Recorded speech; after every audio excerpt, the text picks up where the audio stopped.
சாத்தூர் கலை இலக்கிய பெருமன்றத்தின் சாத்தூர் கிளை மற்றும் மாபெரும் கரிசல் எழுத்தாளர் தனுஷ்கோடி ராமசாமி அவர்களுடைய அறக்கட்டளை இணைந்து நடத்துகின்ற இந்த கருத்தரங்கில் கவிப்பேரரசு வைரமுத்து அவர்களின் பிறந்த நாளை முன்னிட்டு நடைபெறும் இந்த சிறப்பு கருத்தரங்கத்தில் கவிப்பேரரசு அவர்களின் படைப்புகளை பற்றி எனது கருத்துக்களை பகிர்வதற்கு வாய்ப்பு அளித்தமைக்கு எனது நன்றியை தெரிவித்துக் கொள்கிறேன்.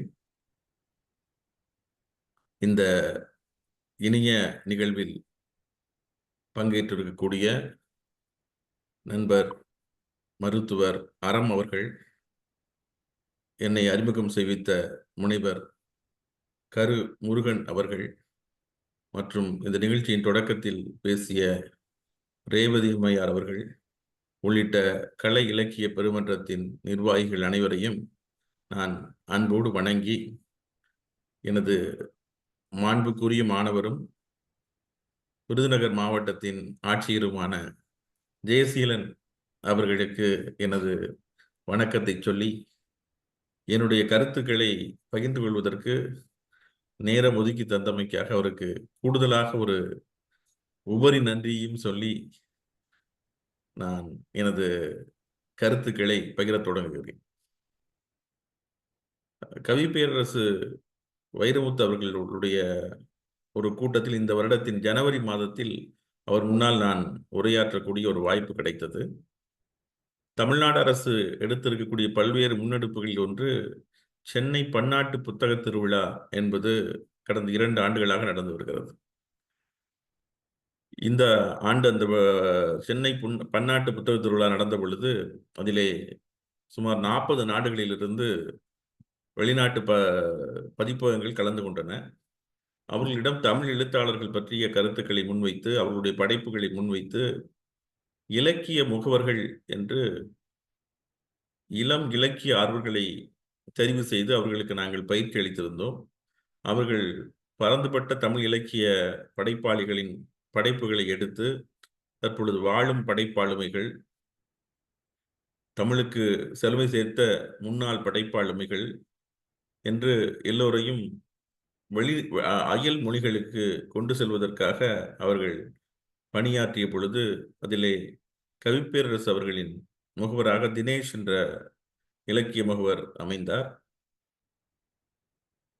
இங்கு கையெழுத்தான ஒப்பந்தங்களிலேயே அதிக மொழிகளுக்கு ஒப்பந்தமான கையெழுத்தானது கவிப்பேரரசு வைரமுத்து அவர்களுக்குத்தான் என்பதை நான் இந்த கருத்தரங்கில் பகிர்வதில் மிகுந்த மகிழ்ச்சி கொள்கிறேன். சுமார் 9 மொழிகளுக்கு அவருடைய படைப்புகளை மொழிபெயர்ப்பதற்கு ஒப்பந்தங்கள் கையெழுத்தாயின. இது ஒரு மிகப்பெரிய சிறப்பு. சில பேருக்கு 7, 5, 3 என்று கையெழுத்தான பொழுது கவிப்பேரரசு அவர்களுடைய படைப்புகளுக்கு மட்டும் 9 ஒப்பந்தங்கள் வெவ்வேறு மொழிகளுக்கு கையெழுத்தாயின என்று சொன்னால் அவருடைய படைப்பினுடைய வீச்சு, அவருடைய ஹை ப்ரொஃபைல் என்று சொல்வார்கள், அவருடைய படைப்பாளியினுடைய படைப்பு ஆளுமை, அந்த படைப்பு ஆளுமைக்கு இருக்கக்கூடிய இந்திய அளவில் அவருக்கு இருக்கு இந்தியாவிலேயே அதிக எண்ணிக்கையிலான தேசிய விருதுகளை தனது பாடலுக்காக பெற்ற பாடலாசிரியர், சாகித்ய அகாடமி விருது பெற்றவர், இந்திய அரசின் பத்மஸ்ரீ பத்மபூஷன் விருதுகளை பெற்றவர். 3 நிமிடத்திற்கு ஒரு முறை அவர் எழுதிய பாடல்கள் காற்றிலே ஏற்றுமதி ஆகிக் கொண்டிருக்கின்றன என்று அவரை பற்றிய விவரக்குறிப்பு ஒன்று குறிப்பிடுகிறது. எங்கெல்லாம் காற்று இருக்கிறதோ அங்கெல்லாம் கவிப்பேரரசு இருக்கிறார். இந்த உலகத்தில் காற்று இல்லாத இடம் என்று எதுவுமே இல்லை. எல்லா இடத்திலும் தமிழ் கொண்டு போய் சேர்க்கக்கூடியதாக அவருடைய பாடல்கள் இருக்கின்றன. அவரே ஒரு கவிதையில் சொல்வது போல, சாகாராவில் விட்டாலும் தமிழ் கொண்டு சேர்ப்பேன், சுடும் தார்ச்சாலையிலும் தாமரையாய் பூப்பேன் என்று எந்த சூழ்நிலை வந்தாலும் தமிழ் தொண்டு செய்வதை தனது வாழ்வு பணியாக செய்து கொண்டிருக்கக்கூடிய ஒரு மாபெரும் படைப்பாளி, போராளி அவர். அவரால் உந்தப்பட்டு அவருடைய படைப்புகளால் தமிழ் ஆர்வம் பெற்ற ஒரு பெரிய தலைமுறை, ஒரு 2 தலைமுறை இங்கே இருக்கிறது. இந்த 3ஆம் தலைமுறைக்கு அவருடைய படைப்புகளின் வீச்சை நாம் கடத்தி கொண்டிருக்கிறோம். நானாக இருக்கட்டும், தம்பி ஜெயசீலனாக இருக்கட்டும், பேசிய ஐயா மருத்துவர் அறம் அவர்களாக இருக்கட்டும், எல்லோருமே எங்களுடைய கல்லூரி காலத்தில் கவிஞர் அவர்களின் படைப்புகளை படித்து தமிழார்வம் பெற்றோம். எனது அருமை சகோதரர் கவிஞர் நெல்லை ஜெயந்தா அவர்கள் கவிஞரின் மாபெரும் தீவிர ரசிகர். கவிஞர் வழங்கக்கூடிய கவிஞர் திருநாள் விருது பெற்ற கவிஞர்களில் எனது சகோதரரும் ஒருவர் என்பது எனக்கு மிகவும் பெருமை தரக்கூடிய விஷயம். அவருடைய வாசிப்பு பழக்கத்தினால்தான், அவர் கவிஞர் மீது கொண்ட நேசத்தினால் எனக்கு கவிஞருடைய படைப்புகள் மிக எளிதாக எங்கள் வீட்டிலேயே எனக்கு அறிமுகமாயின. எனவே எனது தமிழ் ஆர்வம் வளர்த்ததில், எனக்கு தமிழ் ஆர்வம் ஊட்டியதில் கவிஞர்களின் படைப்புகளுக்கு பெரும் பங்கு உண்டு. எனக்கு அவர்பால் இருக்கக்கூடிய அன்புக்கு மிக முக்கியமான காரணம், எனக்கு நான் தமிழ் வாசிக்க, தமிழை நேசிக்க, தமிழை சுவாசிக்க கற்றுக்கொண்டதெல்லாம் அவரது படைப்புகள் மூலமாகத்தான். பின்பு ஆழ்ந்து வாசிக்கின்ற பொழுது, பல எழுத்தாளர்களையும் படிக்கின்ற பொழுது, கவிஞர் மீது கொண்ட, கவிஞர் படைப்புகள் மீது கொண்ட ஆர்வமும் அதன் மீது கொண்டிருந்த காதலும் நாளுக்கு நாள் கூடிக்கொண்டே போனதை என்னால் உணர முடிகிறது. கவிஞர் சொல்லியிருப்பார், நான் கவிஞனா, பாடலாசிரியனா, நாவலாசிரியனா, நாவலனா, சிறுகதையாசிரியனா என்ற தர்க்கமெல்லாம் தேவையில்லை, நான் ஒரு மொழியாளன் என்று. மிக அற்புதமான வார்த்தை. அந்த மொழியாளன் என்ற வார்த்தையை ஆங்கிலத்தில் மொழிபெயர்க்கவே முடியாது. அந்த மாதிரியான ஒரு படைப்பாளி அவர். மொழி ஆளுமை, மொழியை ஆளக்கூடிய திறன் கொண்ட ஒரு படைப்பாளி. அது மட்டுமல்ல, மொழிக்காக எப்போதும் குரல் கொடுக்கக்கூடிய ஒரு போராளி. மொழியை நேசிக்கின்ற, எப்பொழுதும் தமிழ் மொழி பற்றியே பேசக்கூடிய, நமக்கு ஒரு கூட்டத்தில் கூட செம்மாந்த தமிழ் நடையில் பேச முடிவதில்லை. ஆனால் கவிப்பேரரசு அவர்கள் எப்பொழுதுமே அந்த நடையிலே பேசுகிறார். தனிப்பட்ட முறையில் அவரிடம் உரையாடும் போதும் கூட, ஒன் டு ஒன் கான்வர்சேஷன் என்று சொல்லுவோமே, ஒருவருக்கு ஒருவர் 2 பேர் சந்தித்து உரையாடும் போது கூட எனக்கு அப்படி வாய்ப்புகள் கிடைத்திருக்கின்றன. அப்படி உரையாடும் போதும் கூட அவருடைய மொழி நடை செம்மையானதாகவே இருக்கும். மேடைக்கு ஒரு நடை, தனிப்பட்ட முறையில் ஒரு நடை என்று கிடையாது. எப்பொழுதுமே அதே கம்பீர நடைதான் கவிஞரின் நடை. சிலருக்கு தான் அது அமையும், கவிஞருக்கு அது அமைந்திருக்கிறது, அல்லது அவரே அதை திறம்பட உருவாக்கி கொண்டிருக்கிறார். அவருடைய படைப்புகள் என்று வருகின்ற பொழுது, அவர் பரவலாக அறியப்படுவது அவரது பாடல்களின் மூலமாக. எழுத்தாளர் சுஜாதா அவர்கள் சொன்னார்கள், தமிழிலே 2 விதமான பாடலாசிரியர்கள் உண்டு. பாடலாசிரியர்கள் என்பவர்கள் முறையாக தமிழ் படித்து வந்திருக்க வேண்டிய அவசியமில்லை. தமிழில் இருந்திருக்கக்கூடிய, தமிழ் திரைப்பட உலகில் இயங்கி இருக்கக்கூடிய பல திரைப்பட பாடலாசிரியர்களும் யாருமே முறையான தமிழ் கற்று வந்தவர்கள் இல்லை. பல படைப்பாளிகள், பல பாடலாசிரியர்கள், அவர்கள் பாடலாசிரியர்களாக வெற்றி பெற்றிருக்கிறார்கள். அவர்கள் கவிஞர்களாக இருக்க வேண்டும் என்ற அவசியம் கிடையாது. பாடலாசிரியர் என்பவர் இசைக்காக பாடல் நெய்பவர். கவிஞர் என்பவர் இது ஏஎஸ் ஏதோ இந்த வார்த்தை கொடுத்துறேன்னு சொன்னாங்க. கவிஞர் என்பவர் சுய சிந்தனையை கவிதையாக வடிப்பவர். எனவே ஒரு பாடலாசிரியர் கவிஞராக இருக்க வேண்டிய கட்டாயம் கிடையாது. அதே சமயத்தில் கவிஞர்கள் எல்லோரும் பாடலாசிரியராக வெற்றி பெற முடியாது. உதாரணத்தை எடுத்துக்கொண்டால், கவிஞர், புரட்சி கவிஞர் பாவேந்தர் பாரதிதாசன் திரைப்படத்திற்கு பாடல் எழுத முயன்றார். அது அவருக்கு வரவில்லை, விட்டுவிட்டார். எனவே கவிஞர்கள் மிகச்சிறந்த கவிஞர்களாக இருந்தால் கூட பல கவிஞர்களை சொல்லலாம். நான் ஒவ்வொருவராக பேர் சொல்லவில்லை. பல கவிஞர்கள் இருக்கிறார்கள், திறம்பட்ட கவிஞர்கள், தேசிய அளவில் விருது பெற்ற கவிஞர்கள். ஆனால் அவர்கள் பாடலாசிரியராக வெற்றி பெற முடியாது. ஆனால் கவிப்பேரரசு வைரமுத்து அவர்கள் மட்டும்தான் ஒரு பாடலாசிரியராகவும் வெற்றி பெற்றிருக்கிறார், கவிஞராகவும் வெற்றி பெற்றிருக்கிறார். அவருடைய வெற்றி ஒரு தமிழ் மாணவனின் வெற்றி என்பதை நாம் நினைவில் கொள்ள வேண்டும்.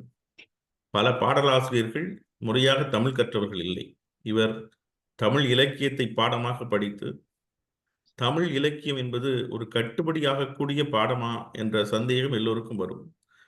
கவிஞருடைய இதுவரை நான் புத்தகத்திலே அவரே எழுதியிருப்பார். அவரை முதலில் போய் சேர்த்தது பிஎஸ்சி பாட்டனி வகுப்பில் தான் சேர்க்கிறார்கள், தாவரவியலில் சேர்க்கிறார்கள்.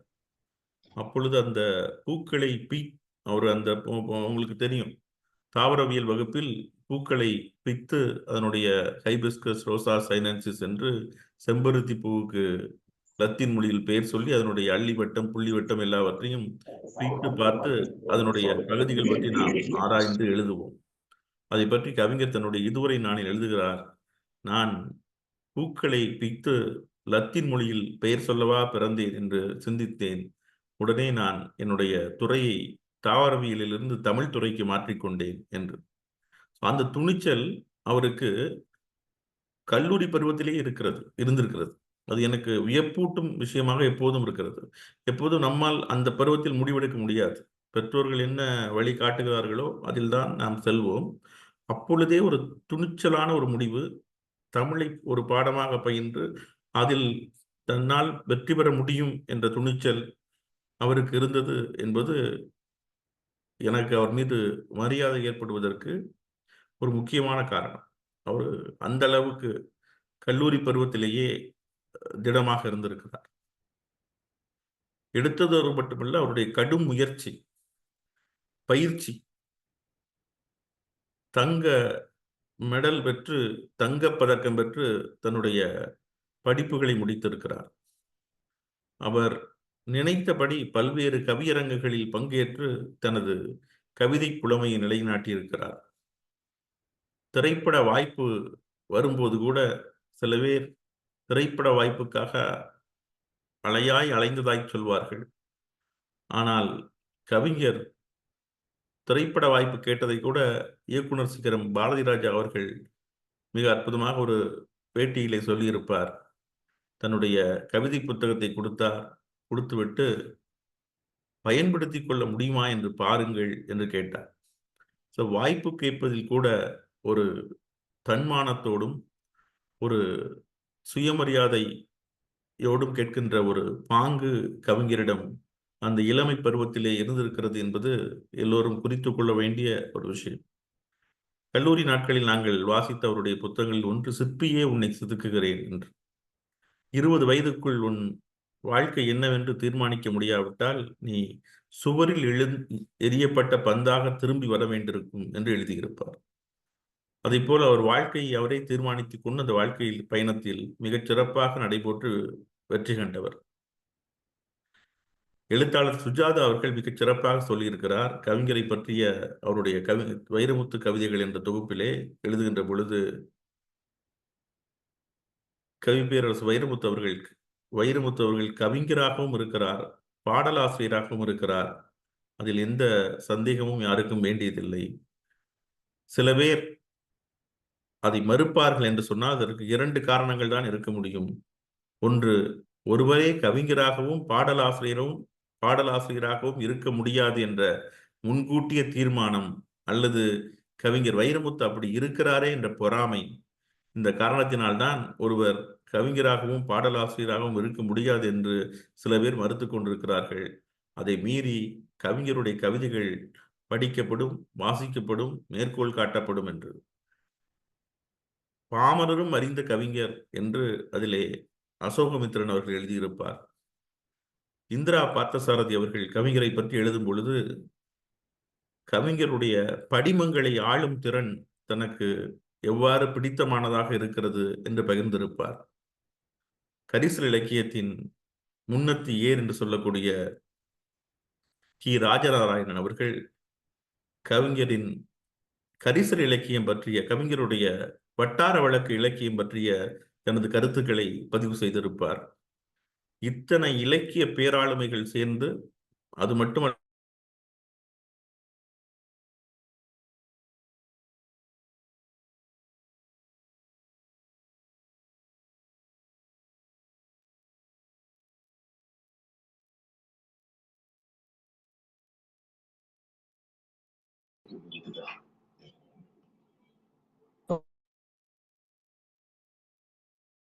மாண்டர் என்று சொல்லுங்கள்.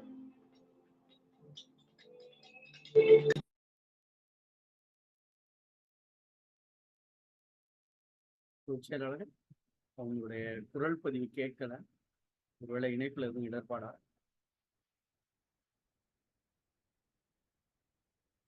பொதுச் செயலாளரே. இல்ல பொதுச்செயலாளர் இருந்த ஒரு கூட்டத்தில் இருக்காங்க. ஒரு இணை சரி இயக்குனர் தான். சரி சரி சரி நான் பார்த்தேன். இல்ல சங்கரசுரன் சார் பேசிட்டு இருந்தாரு, இதாயிடுச்சோ அவருக்கு. நான் கால் பண்ணவா? எதுவும் அவர் பேச்சு தடைப்பட்டுச்சா? முடிச்சிட்டாரா? இல்ல முடிக்கலைங்க ஐயா. அவங்க பேசிட்டு இருக்கும்போதே அப்படியே ஸ்டக் ஆனிச்சுங்க. அப்படியே அதுக்கப்புறம் அவங்க எதுவுமே சொல்லலையா.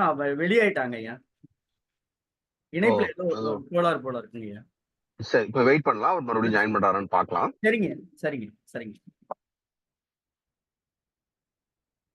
ஐயா வந்துட்டாங்க ஐயா. நீங்க தொடரலாம் ஐயா.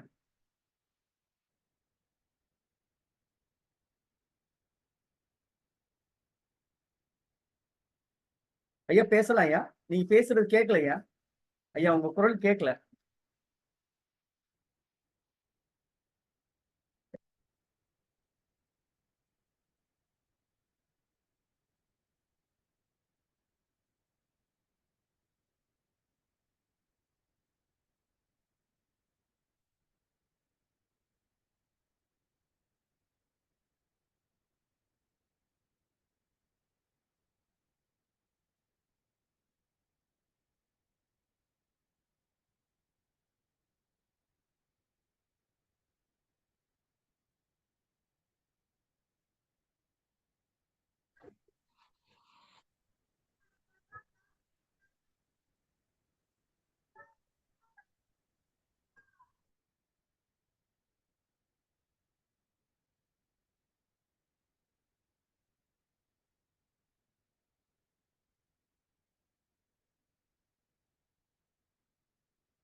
இல்லையா? ஐயா கேக்குதுங்க ஐயா. இப்ப கேக்குதுயா உங்க குரல்? இப்ப கேக்குதுங்க ஐயா. சரியா இருக்குங்களா? இப்ப கேக்குதுங்க ஐயா. பேசுங்க. இப்ப கேக்குதுங்க. முதல்ல இணையத்துல ஏதோ கட் ஆயிடுச்சுங்க. இப்ப பேசுங்க. கேக்குதுங்க.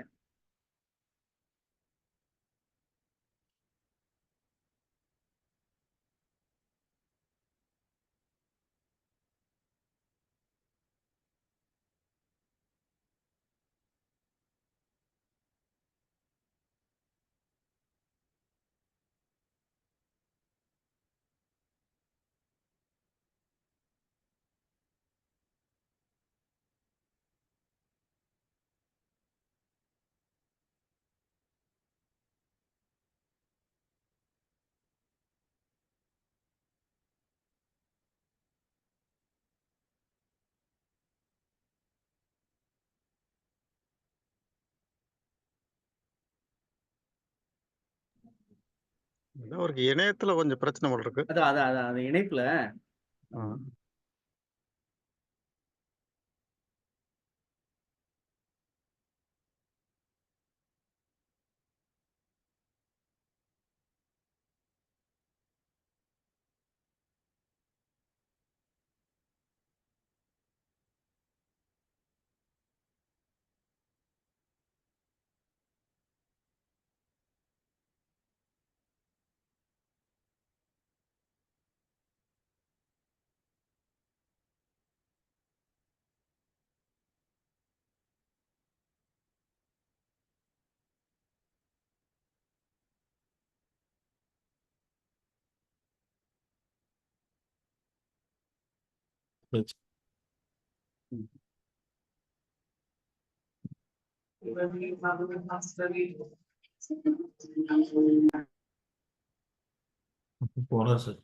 கேக்குதுங்க ஐயா. கேக்குது. இப்ப கேக்குதுங்க. மன்னிக்கவும். ஐயா இணையம் பண்ணதுக்கு நீங்க ஐயா அப்படியெல்லாம் பெரிய வார்த்தை பயன்படுத்தாங்க. நன்றிங்க. நம்ம பண்ணல, இணையம் பண்றதுக்கு நம்ம என்ன பண்ண முடியும்? நன்றி. அடுத்து நான் கவிஞர் அவருடைய படைப்புகளை பற்றி பேசிக் கொண்டிருக்கின்ற பொழுது அவருடைய கவிதைகள் அடுத்து அவருடைய பாடல்கள் என்று வருகின்ற பொழுது நான் சுஜாதா அவர்கள் சொன்னதை சொன்னேன்.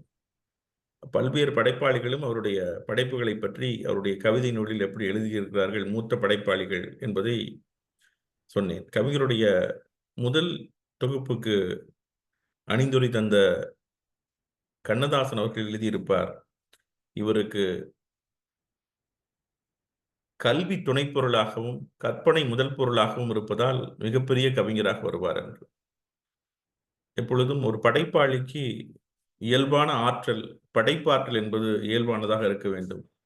கல்வி என்பது அதற்கு துணை செய்யும். அது கவிஞருக்கு இயல்பாகவே வாய்த்ததை அவருக்கு அணிந்துரை தந்த கவியரசு கண்ணதாசன் அவர்கள் மிகச் சரியாக கணித்து வைகறை மேகங்கள் நூலிலே எழுதியிருப்பார். இப்படி தமிழ் படைப்பாளிகள் பலராலும், சமகால படைப்பாளிகள் பலராலும் பாராட்டப்பட்டவர்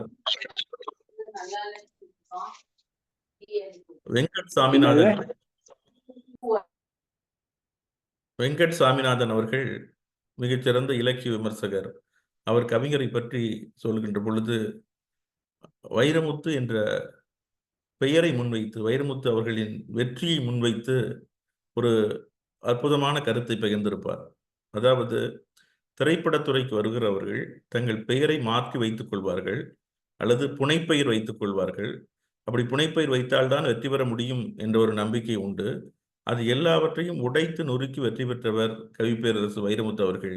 வைரமுத்து என்ற அந்த கிராமிய மனம் கொண்ட பெயருக்கே மிகப்பெரிய ஒரு அங்கீகாரம் கிடைக்க செய்தவர் என்று வெங்கட் சாமிநாதன் அவர்கள் அவருடைய பெயரை முன்வைத்து அந்த ஒரு விமர்சனத்தில் எழுதியிருப்பார். அது ஒரு நுணுக்கமான செய்தி. அவருடைய புனைப்பெயர் வைத்துக்கொண்டு எழுதுபவர் பலரை பார்த்திருக்கிறோம். பல கவிஞர்கள் புனைப்பெயரில் தான் எழுதுவார்கள். ஆனால் பெயரை கூட மாற்றாமல் தன்னுடைய இயற்பெயரிலேயே ஒரு தனித்துவமான பெயராக மாற்றிய பெருமை கவிப்பேரரசு அவர்களுக்கு உண்டு. அவருடைய படைப்புகள் எல்லாமே பல்வேறு கிராமிய மனம் சார்ந்த விஷயங்களை படம் பிடிப்பவை. அவருடைய கவிப்பேரரசர்களுடைய தனித்துவம் என்று வருகின்ற பொழுது, இந்த 2500 ஆண்டுகள் நெடிய வரலாறு கொண்ட தமிழ் இலக்கிய வரலாற்றிலே, தமிழ் இலக்கிய வரலாறு என்பதே கவிதை வரலாறு தான். கடந்த ஓரிரு நூற்றாண்டுகளாகத்தான் கவிதை அல்லாத மற்ற இலக்கிய வடிவங்கள் நம்மால் பெரிதும் வாசிக்கப்பட்டு வருகின்றன. மேலை நாட்டு நாகரிகம் வந்த பொழுதுதான் சிறுகதை, நாவல் போன்ற புதிய இலக்கிய வடிவங்கள் இங்கே நிலை பெற்றன. ஆனால் தமிழ் இலக்கிய வரலாறு என்பதே தொன்று தொட்டு நமக்கு கவிதை வரலாறாகத்தான் இருந்து வருகிறது. அந்த கவிதை வரலாற்றிலே தனித்துவம் பெற்ற படைப்பாளியாக கவிஞர் இருக்கிறார். அது மட்டுமல்லாமல் ஒரு கவிதையோடு நின்று விடாமல், பொதுவாக நான் சொல்வேன், நண்பர்களிடம் பேசிக் கொண்டிருக்கும் பொழுது, ஒரு வெண்பா எழுத தெரியாத ஒரு எழுத்தாளரை நான் தமிழ் எழுத்தாளராக ஏற்பதில்லை என்று என்னுடைய மதிப்பீட்டை நான் சொல்வேன்.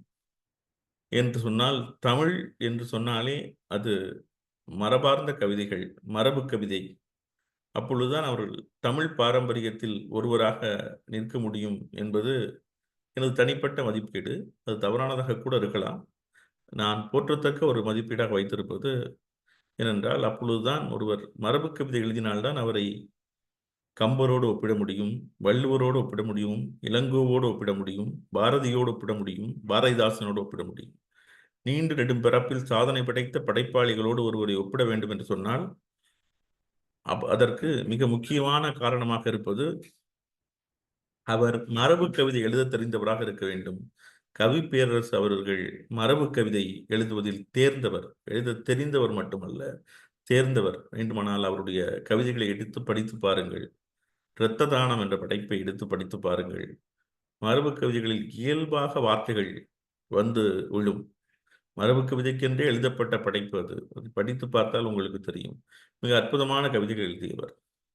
ஒரு மரபு கவிஞராக அவர் வெற்றி பெற்றிருக்கிறார். புது கவிஞராக வெற்றி பெற்றிருக்கிறார். கவிஞர்கள் எல்லோரும் பாடலாசிரியராக ஆகிவிட முடியாது என்று சொன்னேன். அப்படியே பாடலாசிரியராக ஆனாலும் அவர்கள் கொடிகட்டி பறந்தது என்பது சில கவிஞர்கள் பாடலாசிரியராகவும் ஆகியிருக்கிறார்கள், நல்ல தரமான பாடலும் எழுதியிருக்கிறார்கள். ஆனால் அவர்கள் அதில் வெற்றி கொடி நாட்டி பறந்தது என்பது கவிப்பேரரசை போல இன்னொரு கவிஞருக்கு வாய்க்கவில்லை. அது ஒரு தனித்துவமான விஷயம்.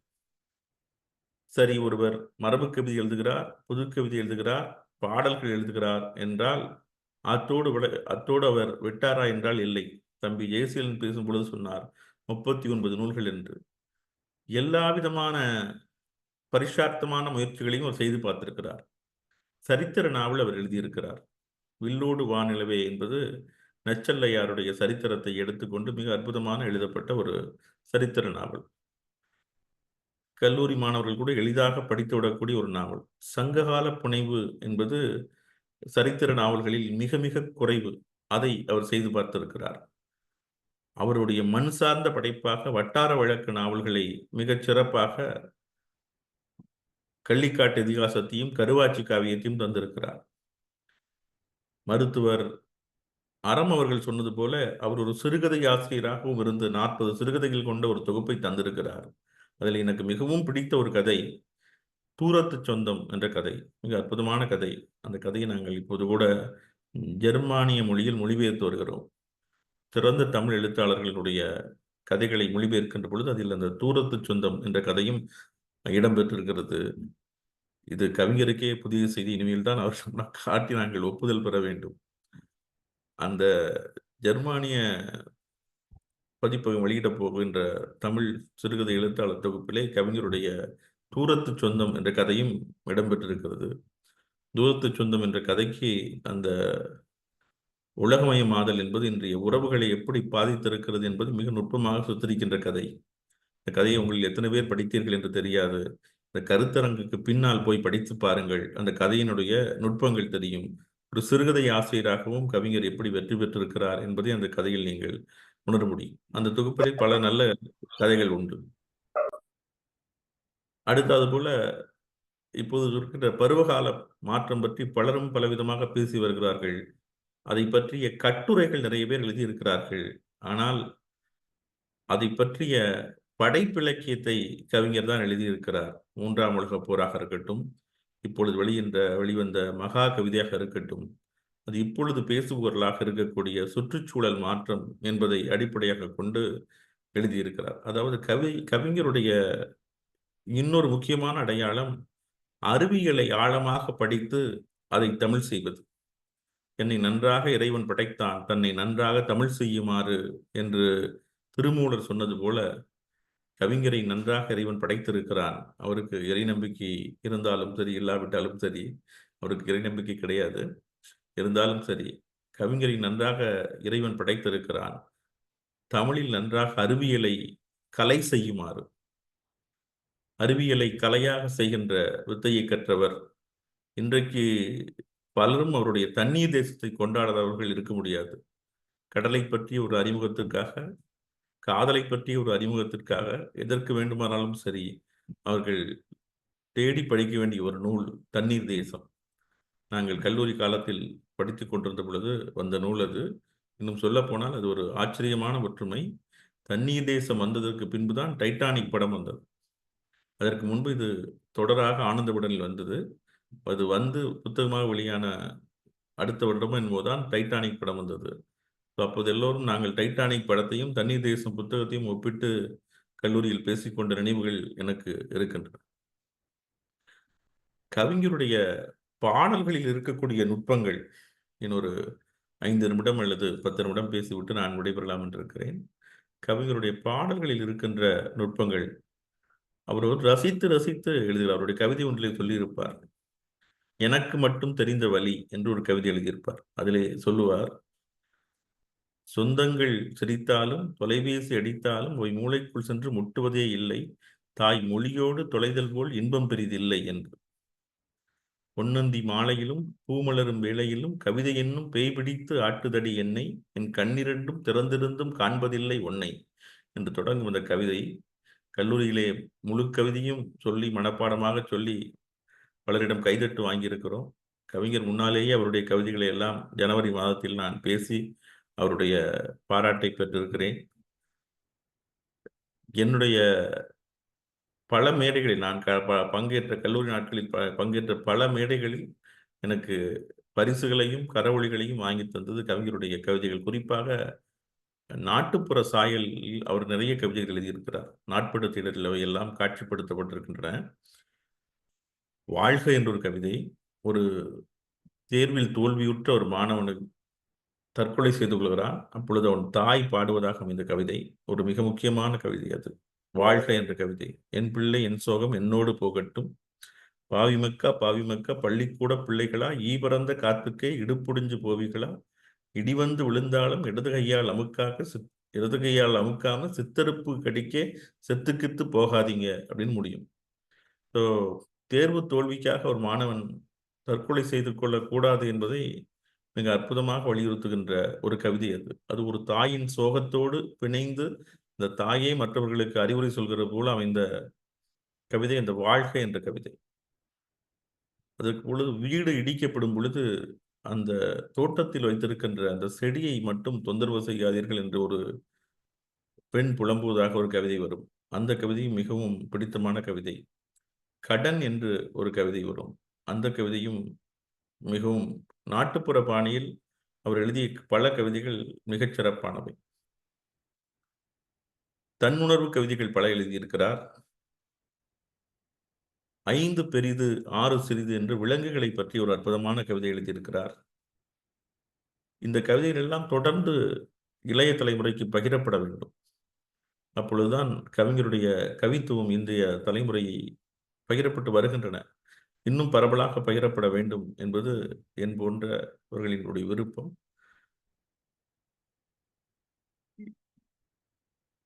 பாடல்களில் கூட கவிஞர் எழுதியது போன்ற ஆழமான பாடல்கள், அழகான பாடல்கள் நாம் இப்பொழுது தேட வேண்டியிருக்கிறது. சமீப காலமாக இசைக்கும் மொழிக்கும் ஒரு விதமான இணக்கம் இருந்த சூழ்நிலை கவிஞர் எழுதிய காலம். அவர் எந்த இசையமைப்பாளரோடு பணியாற்றினாலும் சரி, கவிஞருடைய மொழி வளத்தால் அந்த இசையமைப்பாளருக்கு சிறப்பு சேர்ந்திருக்கிறது. கவிஞர் இல்லாத போது அந்த இசையமைப்பாளரின் இசையில் ஒரு வெற்றிடம் நிலவுவதையும், இயக்குனர்களின் படங்களில் ஒரு பாடல்களில் ஏதோ ஒன்று குறைவது போலவும் தொடர்ந்து விமர்சகர்கள் எழுதி வருவதை படிக்கின்ற பொழுது கவிஞருடைய முக்கியத்துவம் உணரப்படுகிறது. கதையை சொல்லக்கூடிய விதமாக எழுதிய பாடல்கள் பல 1000 பாடல்கள் என்று கவிஞருடைய தொகுப்பை நீங்கள் பார்த்தால் தெரியும். 30 ஆண்டு முத்துக்கள் என்று கவிஞரே அவருடைய பாடல்கள் ஒன்றொன்றை பற்றியும் சின்ன குறிப்பு தந்து, சுவையான குறிப்புகள் தந்து அந்த பாடல்களை தொகுத்திருப்பார். அந்த 30 ஆண்டு முத்துக்கள் குறிப்புகளிலே எழுதியிருப்பார், இந்த பாடல்கள் உங்களை தூங்க விடாமல் தாளாட்டும் என்று. அந்த 30 ஆண்டு முத்துக்களை வாகன பயணத்தின் போது கேட்கின்ற பாக்கியம் பெற்றவர்கள் உண்மையிலேயே பாக்கியசாலிகள்.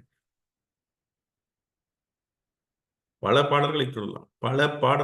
பல பாடகர்களுக்கு அடையாளமாக திகழும் பல பாடல்களை கவிஞர் தந்திருக்கிறார். அது பற்றி ஒரு விரிவான கட்டுரை ஒன்று நான் ஆங்கிலத்தில் இன்றைக்கு எழுதியிருந்தேன்.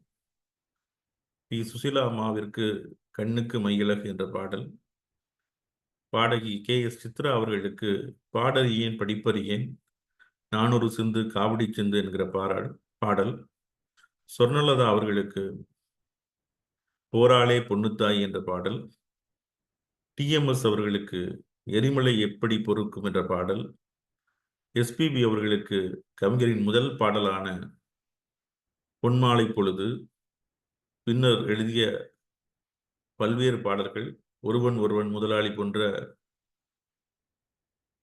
பாடல்கள், மலேசியா வாசுதேவனுக்கு ஒரு கூட்டு கிளியாக, பூங்காற்று திரும்புமா போன்ற பாடல்கள், KJ ஜேசுதாஸ் அவர்களுக்கு அகரம் இப்பும் சிகரமாச்சு என்ற பாடல், பச்சை கிளிகள் தோளோடு என்ற பாடல், கமலஹாசன் அவர்களுக்கு அந்திமழை பொழிகிறது எஸ்பிபி அவர்கள் பாடிய பாடல், கமலஹாசன் அவர்களுக்கு அன்பே சிவமில் எழுதிய பாடல், யார் யார் சிவம் என்ற பாடல். இப்படி பல்வேறு பாடல்களை நாம் நினைவு கூற முடியும். இவற்றையெல்லாம் நினைவு கூர்ந்து நான் ஒன்று ஆங்கில இணையதளம் ஒன்றுக்கு ஒரு கட்டுரை இன்றைக்கு கவிஞருடைய பிறந்த நாளை முன்னிட்டு எழுதியிருந்தேன். கவிஞருடைய தமிழாற்றுப்படை மிக முக்கியமான படைப்பு. 24 ஆளுமைகளை வெளிப்படுத்துகிற அவர்களுடைய பங்களிப்பை கவிதை நடையில் வெளிப்படுத்துகிற ஒரு அற்புதமான படைப்பு. கவிஞருடைய படைப்புகளை மொழிபெயர்ப்பதற்கு மொழிபெயர்ப்பாளர்கள் திணறுகிறார்கள். மிக சிறந்த மொழிபெயர்ப்பாளர்கள் கூட என்னால் முடியாது என்று மறுத்து விடுகிறார். ஐ cannot two justice to his language என்று சொல்கிறார்கள். எங்களால் அவருடைய மொழி நடைக்கு நியாயம் செய்ய முடியாது என்று ஒத்துக்கொள்கிறார்கள். இதை கேட்கின்ற பொழுது எனக்கு சாமுவேல் ஜான்சன் சொன்ன மேற்கோள் நினைவுக்கு வருகிறது. A poet is the preserver of language என்று சொல்வார். ஒரு கவிஞன் தான் மொழியின் பாதுகாவலன் என்று. அதை போல தமிழ் மொழியின் பாதுகாவலராக கவிப்பேரரசு இருக்கிறார். அவருடைய படைப்புகள் இருக்கின்றன. அவற்றை எளிதாக நாம் மொழியாக்கம் செய்துவிட முடியாது. கருத்துக்களை மொழியாக்கம் செய்யலாமே தவிர அதில் இருக்கின்ற கவிதை அழகை நாம் மொழியாக்கம் செய்ய முடியாது. தமிழாற்றுப்படையை மொழியாக்கம் செய்தால் ஒரு இலக்கிய வரலாறாகத்தான் அது இருக்கும். தமிழாற்றுப்படையை படித்தால் மட்டும்தான் அது இலக்கிய கட்டுரையாக இருக்கும். ஒவ்வொரு இலக்கிய ஆளுமையும் அவர் அறிமுகப்படுத்தி இருக்கின்ற விதம், மொழி நடை வேண்டுமென்றால் நீங்கள் கவிப்பேரரசை வாசியுங்கள் என்று இளைய தலைமுறைக்கு நான் தொடர்ந்து சொல்லி வருகிறேன். தமிழாற்றுப்படையிலே அவர் மிகச் சிறப்பாக தமிழின் முக்கியமான 24 ஆளுமைகளை நமக்கு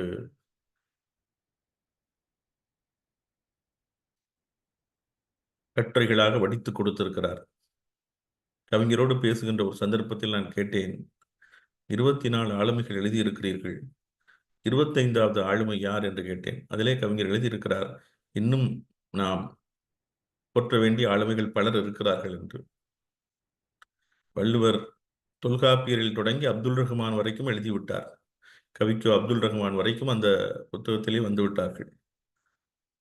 திராவிட பாரம்பரியத்திலே பெரியார், அண்ணா, கலைஞர், திரைப்பட பாடலாசிரியர்களே கண்ணதாசன், பட்டுக்கோட்டை கல்யாண சுந்தரம், புதுக்கவிதையில் கவிக்கோ அப்துல் ரஹ்மான், தமிழ் அறிஞர்களில் உவேசா, மறைமலையடிகள், தமிழ் கவிஞர்களில் கம்பன், இளங்கோ, பாரதிதாசன், பாரதியார், நம்மளது தமிழ் பேராசான்களாக தொல்காப்பியர், திருவள்ளுவர் என்று எல்லோரை பற்றியும் பக்தி இலக்கியத்திற்கு ஆண்டாள், நாத்திக பெரியார் இருப்பது போல ஆத்திக பெரியார் என்ற பெயரிலே அப்பரை பற்றிய கட்டுரை எல்லாமே அப்பொழுது தொண்டாற்றிய வெளிநாட்டவர்கள், தமிழ் தொண்டாற்றிய வெளிநாட்டவர்களுக்கு கால்டுவல் என்று மிக கவனமாக 24 ஆளுமைகளை அவர் அதிலே பதிவு செய்து விட்டார்.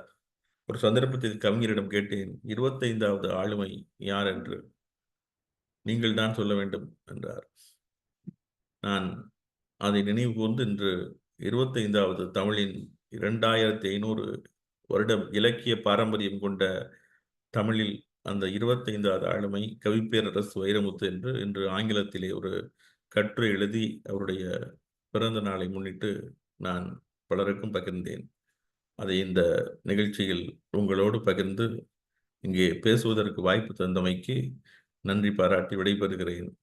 தம்பி ஜெயசீலன் பேசுகின்ற பொழுது கவிஞருடைய பல்வேறு கவிதைகளை உங்களுக்கு சொல்லி மகிழ்விப்பார். எனவே எனக்கு வாய்ப்பு தந்ததற்கு, அதுவும் ஜெயசீலன் நேரத்தை ஒதுக்கி, நேரம் கிடைப்பதே அரிது மாவட்ட ஆட்சியருக்கு, அதுவும் அவர் தன் நேரத்தை விட்டு தருவது என்பது மிக மிக அரிது. அந்த மாதிரி எனக்கு நேரத்தை விட்டு தந்ததற்காக மீண்டும் ஒருமுறை நான் ஜெயசீலனுக்கு நன்றி சொல்லி, கவிப்பேரரசு அவர்களுடைய பிறந்த நாளில் இந்த மாதிரி ஒரு கருத்தரங்கில் கலந்து கொண்டு பேசுவதற்கு வாய்ப்பளித்ததற்காக கலை இலக்கிய பெருமன்றத்தின் சாத்தூர் கிளைக்கும், தனுஷ்கோடி எழுத்தாளர் தனுஷ்கோடி ராமசாமி அவர்கள் அறக்கட்டளைக்கும், மருத்துவர் அறம் அவர்களுக்கும் நன்றி பாராட்டி எனது உரையை முடித்துக் கொள்கிறேன், நிறைவு செய்கிறேன். நன்றி, வணக்கம்.